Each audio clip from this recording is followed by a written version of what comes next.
तो hello and welcome यार। आज से शुरू करने वाले हैं हम एक नई सीरीज जिसका नाम है लर्न जावा। तो इस पूरी सीरीज में हम जावा के बारे में देखने वाले हैं और इस पर्टिकुलर वीडियो में हम देखेंगे कि जावा होती क्या है, प्रोग्रामिंग लैंग्वेज क्या होती है, कैसे हम जावा को यूज़ करते हैं, कहाँ कहाँ ये इस्तेमाल होती है, क्या इसके सिंटैक्सेस हैं, कहाँ ये चल पाती है। इन सब प्रश्नों का आंसर मिलेगा आपको इस वीडियो में। तो स्टार्ट करते हैं। और मेरा पर्सनली ये मानना है कि जो हम सीखने वाले हैं या फिर सीखेंगे उन सबको अगर हम प्रोजेक्ट की हेल्प से करें तो हम इसे ज़्यादा आसानी से और ज़्यादा टाइम के लिए सीख पाते हैं। यानी अगर हम जावा को सीखने वाले हैं तो हम सीखेंगे प्रोजेक्ट बेस्ड लर्निंग से। यानी हम सिर्फ थियोरेटिकल नहीं करेंगे बल्कि एक प्रोजेक्ट को ध्यान में रख के उसे सीखेंगे।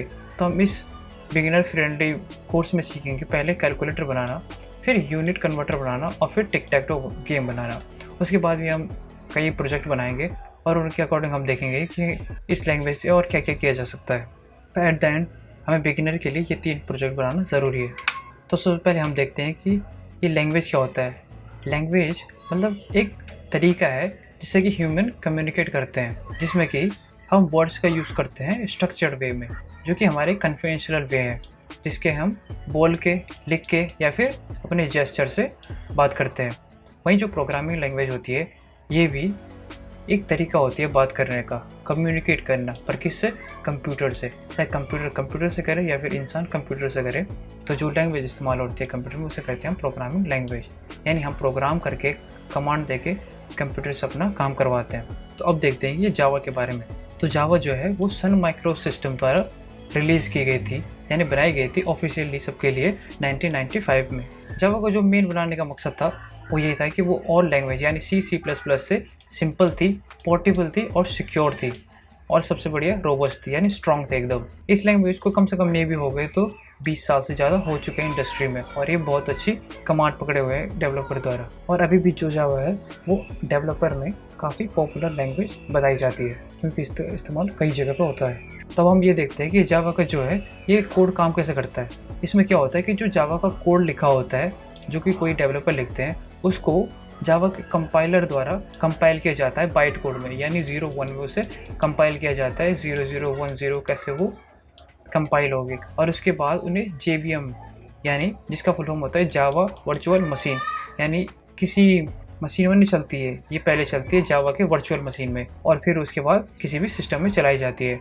तो इसका मतलब है कि ये किसी भी प्लेटफॉर्म में चल सकती है, यानी यूनिक्स यानी लिनक्स में चल सकती है, विंडोज़ में चल सकती है और मैक ओएस में भी चल सकती है। क्यों? क्योंकि ये जो इसके पीछे काम करने का मैकेनिज्म है वो है JVM, यानी जावा का वर्चुअल मशीन। अगर ये JVM में चल रही है तो उसको JVM को कहीं भी डालो, किसी भी ऑपरेटिंग सिस्टम में डालो, वो काम करेगा। अब बात करते हैं हम जावा के फीचर्स के बारे में। जावा एक सिंपल लैंग्वेज है। किस टर्म्स में कहा गया है? ये जावा वैसे तो सिंपल नहीं है, पर क्योंकि ये और लैंग्वेज से सिंपल है इस बारे में इसको सिंपल कहा गया है। अगर आप बाद में देखेंगे तो इसके कॉम्प्लेक्स सिंटैक्स है, पर ये और लैंग्वेज से सिंपल है इसलिए इसे सिंपल कहा गया है।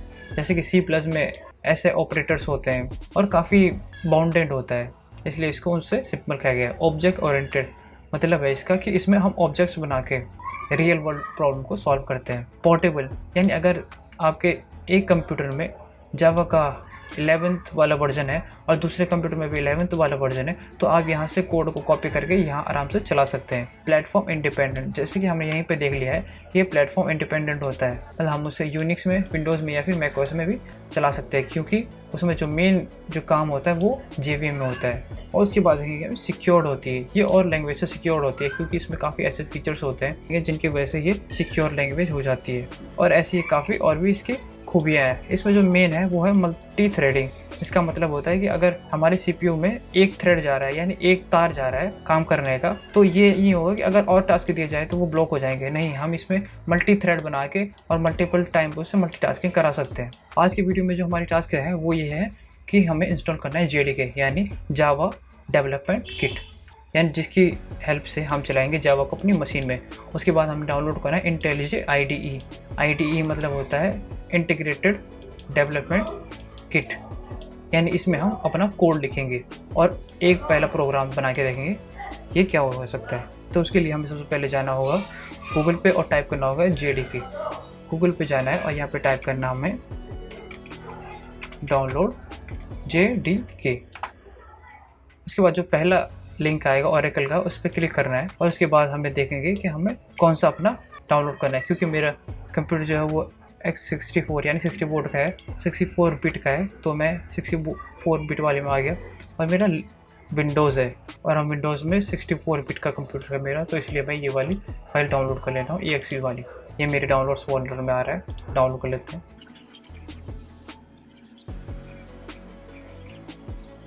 और जब तक ये डाउनलोड हो रहा है तब तक इस वीडियो को लाइक कर दो।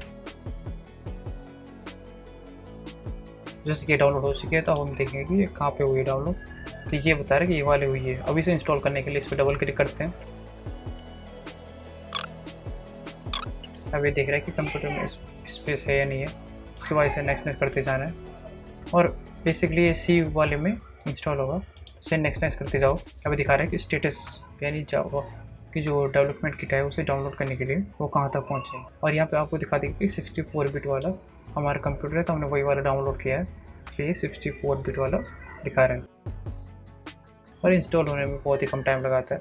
ये इस पर डिपेंड करता है कि हमारा पीसी या फिर सिस्टम जो है वो किस प्रकार है। जब तक ये डाउनलोड हो रहा है और कॉपी कर रहा है नई फाइल को, तब तक हम देख लेते हैं कि अगला वाला जो हमारा प्रोग्राम है वो कौन सा हमें इंस्टॉल करना है। तो जो नेक्स्ट वाला है वो इंस्टॉल करना है इंटेलिजे को। चाहते क्रोम और यहाँ पे डालते हैं हम अपना डाउनलोड इंटेलिजे आइडिया। यहाँ पे जेटब्रेन्स की तरफ से आता है और इसमें हमें दो ऑप्शन देखते हैं, एक अल्टीमेट वाला और एक दिखता है कम्युनिटी वाला। हमें करना है कम्युनिटी वाला। क्यों? क्योंकि अगर हम ये अल्टीमेट वाला करेंगे तो 30 दिन के बाद पैसे ले लेगा और पहले ये फ्री ट्रायल देंगे और फिर पैसे ले लेंगे। इससे अच्छा हम ये वाला डाउनलोड करते हैं। कौन सा? कम्युनिटी वाला। डाउनलोड वाले फोल्डर में आ रहा है मेरा 592 GB। इसको भी डाउनलोड लगा देते तब तो। जैसे कि हमारा जावा का जो JDK है वो डाउनलोड हो चुका है और वो बता रहे कि अब क्या करना है। नेक्स्ट स्टेप में यहाँ नहीं जाना है, कोई ज़रूरत नहीं है। क्लोज कर देते हैं इसको। सक्सेसफुली इंस्टॉल बता लिया इसने। तो हमारा JDK तो हो चुका है डाउनलोड। अब हमें करना है इंटेलिजे डाउनलोड। इंटेलिजे को होने में भी 1 मिनट बाकी है। इंटेलिजे बाकी कुछ नहीं है, बल्कि JDK मतलब होता है कि हमारा जो पहले से कुछ लिखा हुआ कोड होता है, तो उस कोड को हेल्प से हम बाकी अपना कोड लिखते हैं। जैसे कि हमारा नॉर्मल जैसे स्कूल में होता है कि पहले कुछ हमें अक्षर सिखाए जाते हैं, यानी ABC हमें सिखाए जाते हैं और हिंदी में आ ई ई या फिर का खा गा सिखाए जाते हैं। जैसे कि मैथ में सिखाए जाते हैं 1 2। तो इसी प्रकार JDK होता है, यानी उसमें इसकी हेल्प से हम और काफ़ी कुछ बना सकते हैं। ABC इससे हम कई चीज़ें इंग्लिश में लिख सकते हैं, इससे हिंदी में लिख सकते हैं और 1 2 से हम मैथ के लैंग्वेज में लिखते हैं। तो उसी प्रकार अगर हमें जावा लैंग्वेज में कुछ करना है तो उसके लिए हमें जावा की JDK डाउनलोड करनी होती है। उसी प्रकार जो इंटेलिजे होता है, इंटेलिजे एक IDE है, यानी इंटीग्रेटेड डेवलपमेंट किट। इसमें क्या होता है कि जिस प्रकार हमारी कॉपी होती है, हम कॉपी में लिखते हैं किसी भी लैंग्वेज का, उसी प्रकार इंटेलिजे होता है जिसमें हम जावा का कोड लिखते हैं और ये हमें आसान बना देता है और भी लिखने को। तो अब हमारा हो चुका है इंटेलिजे भी डाउनलोड। तो ये सभी इंस्टॉल करने के लिए यहाँ पे क्लिक करके हम देखते हैं ये हमारा इंटेलिजे। इस पर डबल क्लिक करते हैं और ये पहले देख रहा है कि वेरीफाइंग इंस्टॉलर वेरीफाई कर रहा है कि ये सही है नहीं है। Yes, next. सी वाले में ठीक है, नेक्स्ट। इसमें एक और टिक मारना है कि add bin folder to path, यानी अपने कंप्यूटर में उसको पाथ दे देना है हमें, तभी ये काम करेगा।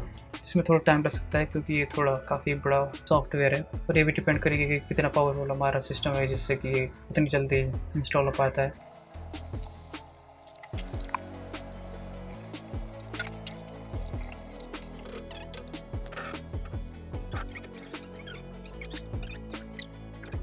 जैसे कि हम देख सकते हैं कि प्रॉपरली अब इंस्टॉल हो चुका है और यहाँ से फिनिश करते हैं। और नेक्स्ट जो हमारा टास्क है वो है कि सिस्टम आउट प्रिंटलन, यानी अपने। तो अब हम चलते हैं सीधे इंटेलिजे आईडी की ओर और बनाते हैं इसमें एक प्रोजेक्ट और प्रैक्टिकल यूज देखते हैं कि कैसे हम जावा को इस्तेमाल कर सकते हैं। तो हमारे पास ऐसे ही नॉर्मल पेज आ जाएगा एकदम ब्लैंक सा। तो उसके बाद क्या करना है हमें, अब हमें बनाना पड़ेगा यहाँ से एक नया प्रोजेक्ट। तो उसके लिए हम फाइल पे जाएंगे, न्यू पे जाके प्रोजेक्ट पे क्लिक करना होगा। यहाँ पे लिखना है हमें अपने प्रोजेक्ट का नाम। हमने जो अपने प्रोजेक्ट का नाम लिखना है वो लिखना है वाइन्स PC _ जावा। उसके बाद ये लोकेशन है उसकी जहाँ वो हमारा फाइल सेव होंगी, प्रोजेक्ट सेव होंगे। और ये लैंग्वेज है Kotlin, Groovy, HTML हम जावा में लेंगे। और यहाँ पे इंटेलिजे करके, अगर ये नीचे वाला सेलेक्ट नहीं हुआ तो 18 Oracle करके हमें क्रिएट करना है अपना प्रोजेक्ट और दिस विंडो। उसके बाद हमें इसे खोलना है और ये जो src फाइल है यहाँ पे हमारी जो प्रोजेक्ट की फाइल होने वाली है यहाँ पे सेव होगी। इसके लिए यहाँ पे क्लिक करके और फिर जाना है फाइल पे, और यहाँ पे हमें क्या करना है, एक नया वो बना रहे हैं, एक फ़ाइल बनानी है जावा क्लास की। तो ये हमारी जावा क्लास है। जो बेस्ट प्रैक्टिस मानी जाती है जावा क्लास बनाने के लिए वो ये होती है कि जो फर्स्ट लेटर होना चाहिए वो बड़ा होना चाहिए, यानी कैपिटल होना चाहिए। तो हम ले रहे हैं यहाँ पे WP_J1।